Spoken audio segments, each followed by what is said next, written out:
And so today what we're going to do is we're going to separate the lubricator from the block and take a look at the sleeve on the inside.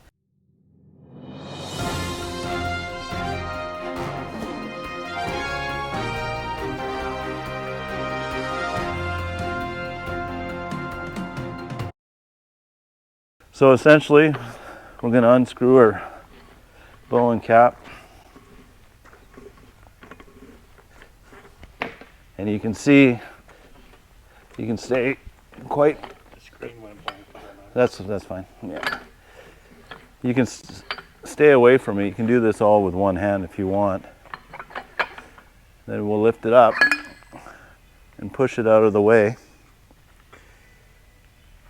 Now you got full access to your lubricator.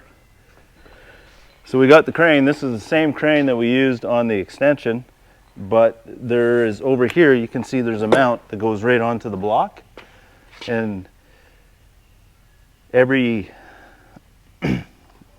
Kaizen block has these bolt holes here so we can mount this. And it's quite easy, and these are actually just on right now, I think. Finger tight. I think he snug them up. Oh, did he snug them up? Snug them up, yeah. They just need to be snug.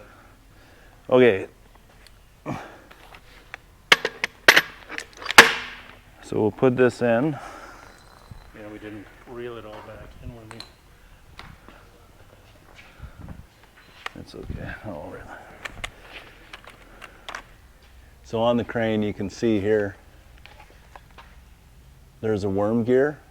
Now worm gear, what's nice about it is if you let go of this handle, it just stops. It will not come falling down and having the sprocket go psychotic.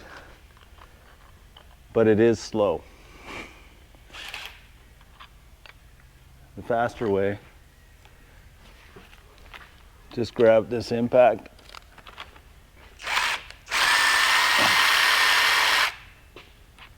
Move it up and down. We're just going to reel the strap in. And the reason why they went with the strap opposed to wire rope was wire rope has a tendency to unravel when it's loose, where the strap, it won't. So what we're going to need is this cap with the hook. So this goes on here. And then we can screw this cap on.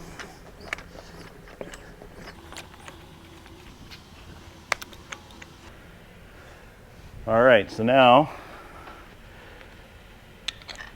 we can hook that up and we'll snug it up.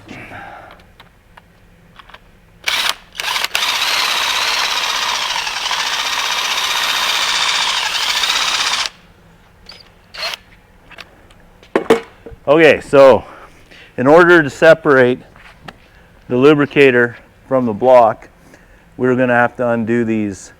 Basically, these are pins with hex nuts in them, and we're going to have to undo them and then pull the pins out, and then we'll be able to separate the two. These right now we're just on hand tight. Yeah. So Normally torqued to 90 pounds. 90 foot-pounds? Was it 90 foot? No, 90 inch pounds on. Or 97 foot-pounds. okay, so here's the pin.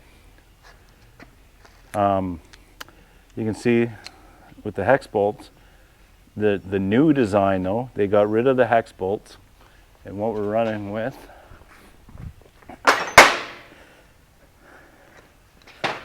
is just a conventional bolt with, so now we can separate the lubricator from the block because the pins aren't in there holding it. So to speed things up, we'll just use the drill.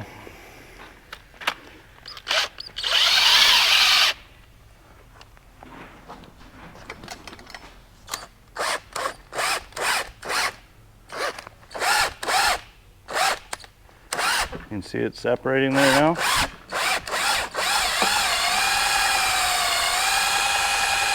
We're separated.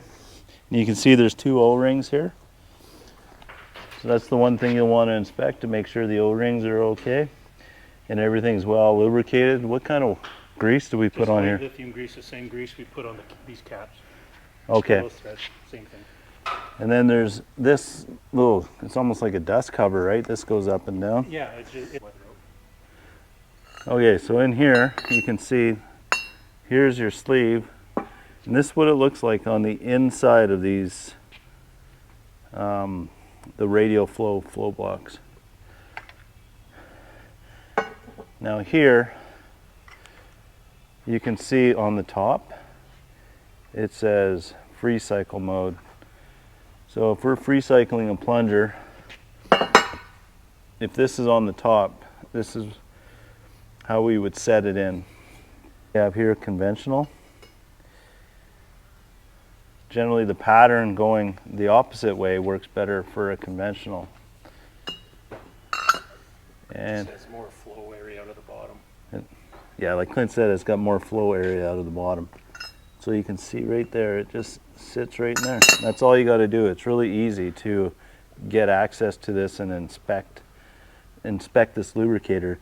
And once this is off, it's actually, now that I'm looking at it, you have a really good, you can really see in there to see if you're washing anything out with sand or whatsoever.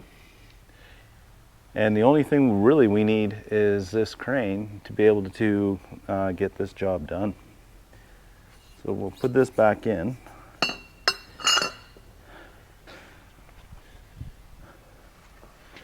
Okay, so now that we've inspected the sleeve or changed it or did whatever we had to do with it, what we'll do is put it all back together.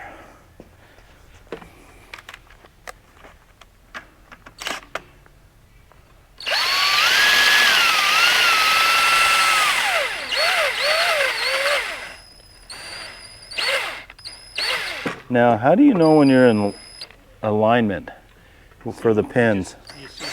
You just have to basically eyeball it. Slots on the side line up with this. Yeah, so And then you're basically essentially trying to line these slots here with the pinholes here when you put it in. When you bring it down, just get the tension off of it.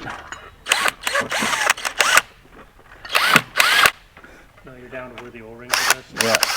So now you're where the O-rings are going to seat, and you can see here, right here, if you take your fingernail, you can feel a little groove. This little groove needs to line up with the top of the block. So those O-rings are holding it right now, so you just have to give it a little push. No. No, that's got it. Oh, there we go. Is it one in now? Yeah, it's going in. There we go. Okay. Yeah, that's the only thing, is if there was a way to, this actually, as long as this catch is basically perpendicular, right? Like, Yeah. The thing is that you can only put it in the right way. yeah. You can't put it in the wrong way.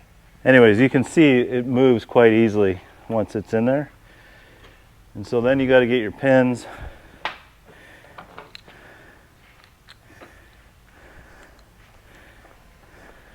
If you notice, lots of times, like one side will be kind of out of line, and one side the pin will go in, and one side it might hang up.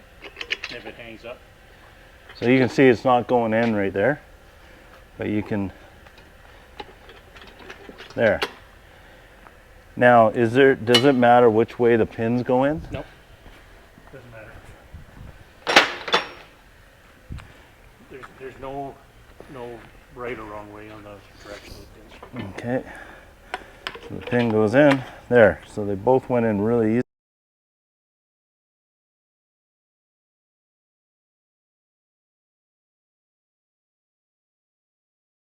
So the nuts are a little easier. And all right, so that's pretty much how you get into the radial lubricator.